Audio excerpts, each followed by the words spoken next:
おはようございます。シンガポール一人旅2日目の朝です。チャイナタウンにあるドミトリーを出発しました。今朝は6時に起きました。これ2月の動画なんですが、まだ外は暗いです。昨日の夜、バクテーという豚のスープを食べたレストランの前を通過します。昨日の散歩と同じルートを歩いてます。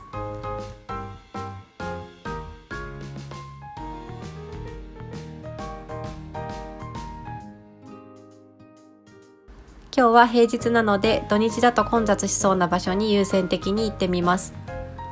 マリーナベイサンズが見えてきました。空もちょっとずつ明るくなってます。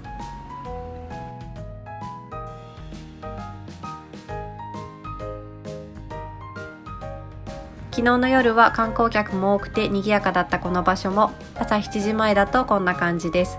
とても静かです。マーライオンの近くは人気撮影スポットで、日中だと結構混雑するんですけど、朝一だと落ち着いてます。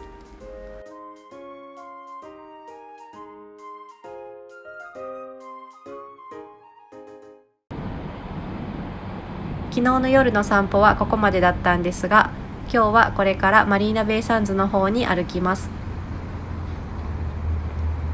マリーナベイサンズ大きいのでずっと見えてるんですが、ぐるっと回り込む形になるので、マーライオンから歩くと実は20分くらいかかります。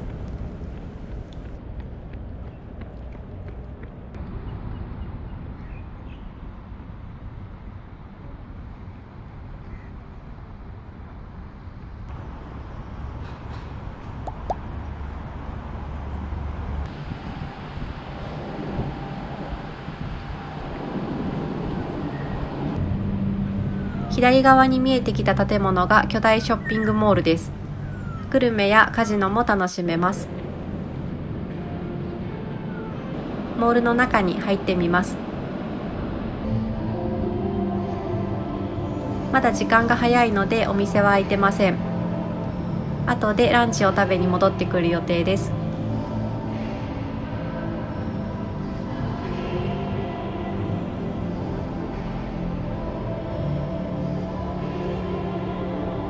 モールを抜けるとマリーナベイサンズが目の前に出てきました。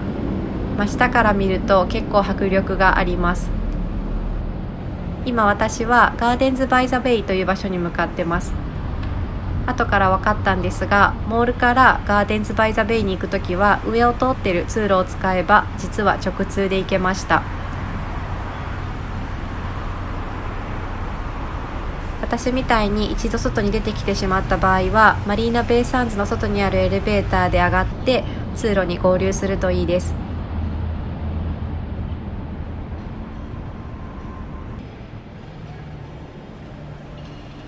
憧れのマリーナベイサンズの中です。いつか泊まってみたいなと思いつつ、今日は通過するだけです。目の前に広がっているのがガーデンズバイザベイです。ガーデンズという名の通り、様々な庭園を楽しむことができる場所で、世界中の植物が展示されてます。さっきマリーナベイサンズを抜けて橋を渡って今ここにいます。この後スーパーツリーグローブを見に行きます。その後でフラワードームとクラウドフォレストにも行こうと思うんですが、この2つは有料の施設で今日はまだオープンしてないです。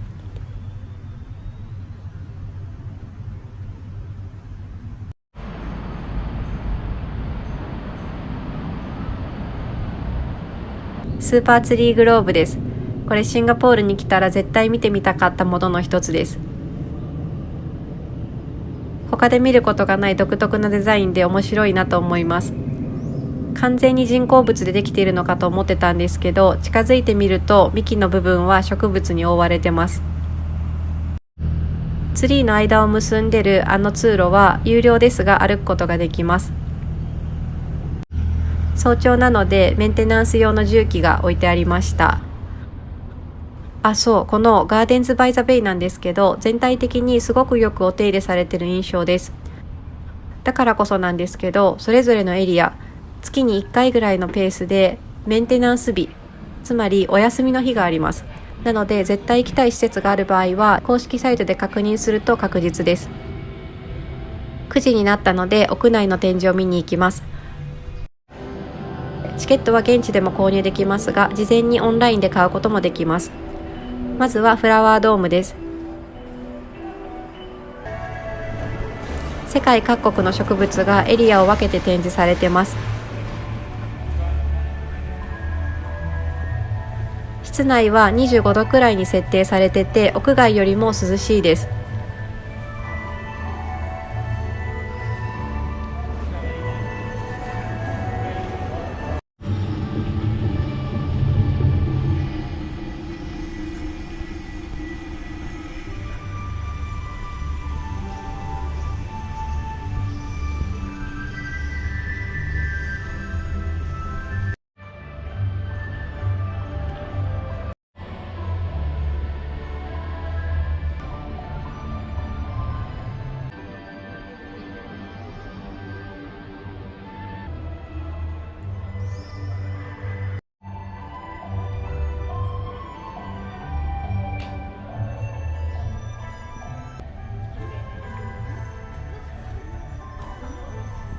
植物についての解説もちょこちょこあるので、これを読みながら回ります。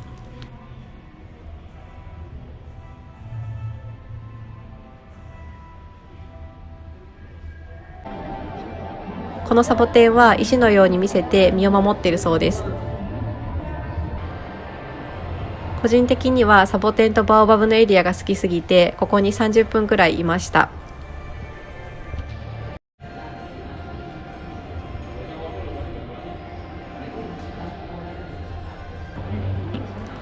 さらっと見て回ればおそらく1時間くらいの所要時間かなという感じです。お隣のクラウドフォレストに行く前にランチにしたいと思います。ランチは朝通ってきたモールに戻ります。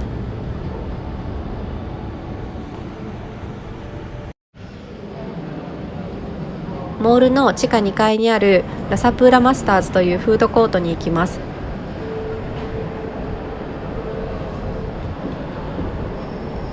アジア料理のお店が並んでます。タイ料理や韓国料理もいいなと思ったんですが、せっかくシンガポールにいるのでシンガポールと名が付くものをいただきます。エビとネギ、もやし、卵などが入ってました。麺は柔らかめです。右のソースと混ぜたりライムを絞ったりして味変を楽しめます。美味しいです。タピオカミルクティーを発見してしまいました。少し甘めだけど美味しいです。フードコートの目の前はこんな感じになってます。シンガポールに来てチームラボが見られるとは思いませんでした。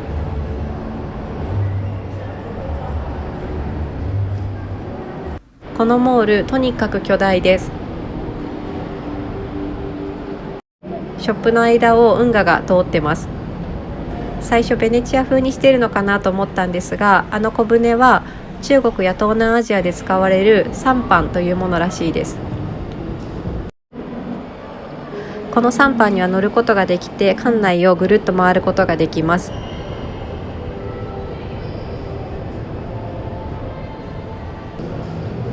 U ターンする場所に大きなボールがあるんですが、決まった時間になると大量の水が落ちてきます。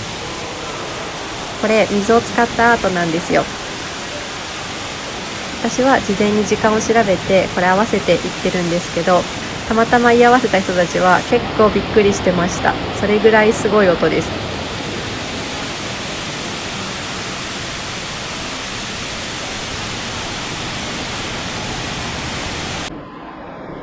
上がどうなってるか気になったので外に出てきました。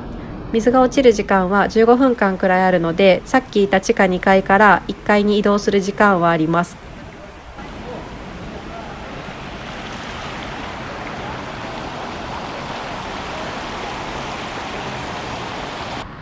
さて、ガーデンズバイザベイに戻ってきました。午後はクラウドフォレストに行きます。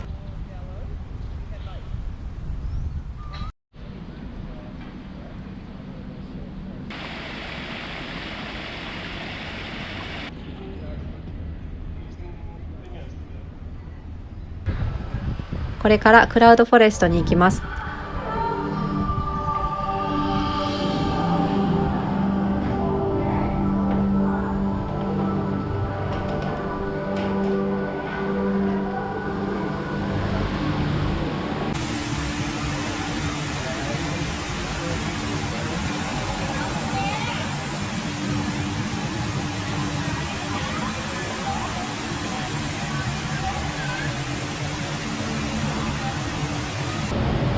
てすぐ巨大な山と滝が目の前に現れます。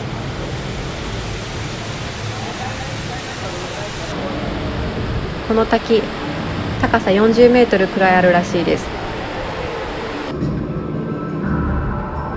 クラウドフォレスト、今アバターとコラボ中で、館内の至るところで映画の世界観が再現されてたり、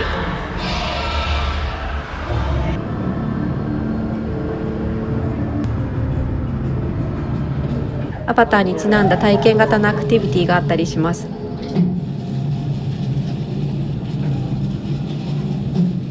これ人気で結構混みます。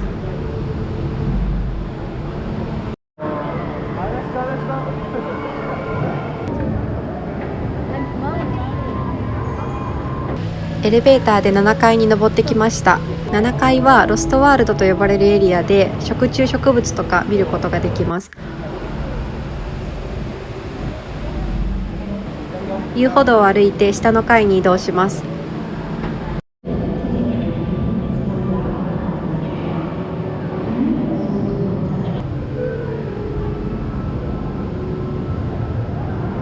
このクラウドフォレスト、決まった時間になるとミストが出ます。ミストが出ると館内がより幻想的な雰囲気になります。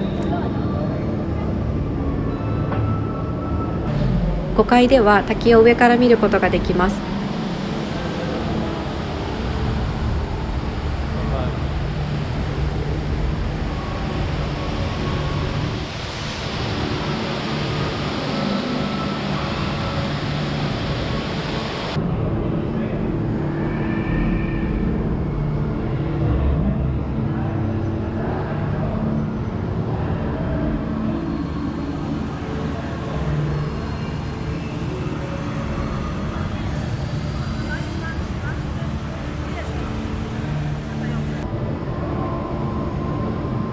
さっき歩いた7階の遊歩道を今4階の遊歩道から見上げてます。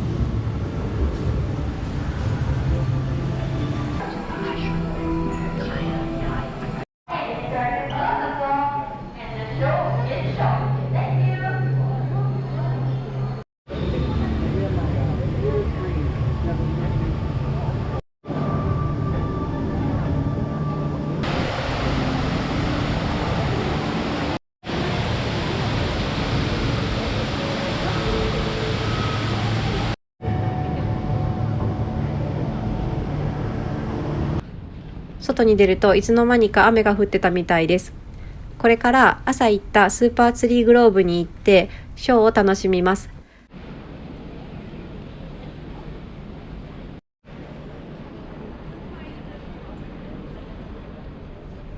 これ毎晩行われてて無料で見ることができます。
さて、今日のナイトショーはこれだけじゃありません。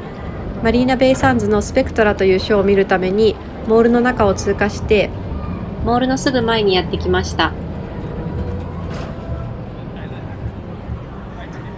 スペクトラも毎晩行われてて、こっちも無料です。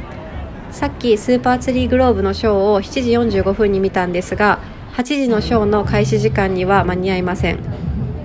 9時のショーを見に来ました。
ナイトショーに夢中になってたら夕食を食べ損ねたので、近くのホーカーに行ってみます。ホーカーというのはシンガポールにある屋台村のことで、手頃な価格で食事をすることができます。たくさんの店が1箇所に集まっているので、あれこれ比べられるのも嬉しいところです。お店の前には料理の写真が飾ってあるので、観光客でもどんなものか理解しやすいです。ご飯も食べてそろそろホテルに帰ろうと思ったら、たまたま次の回のスペクトラが始まりました。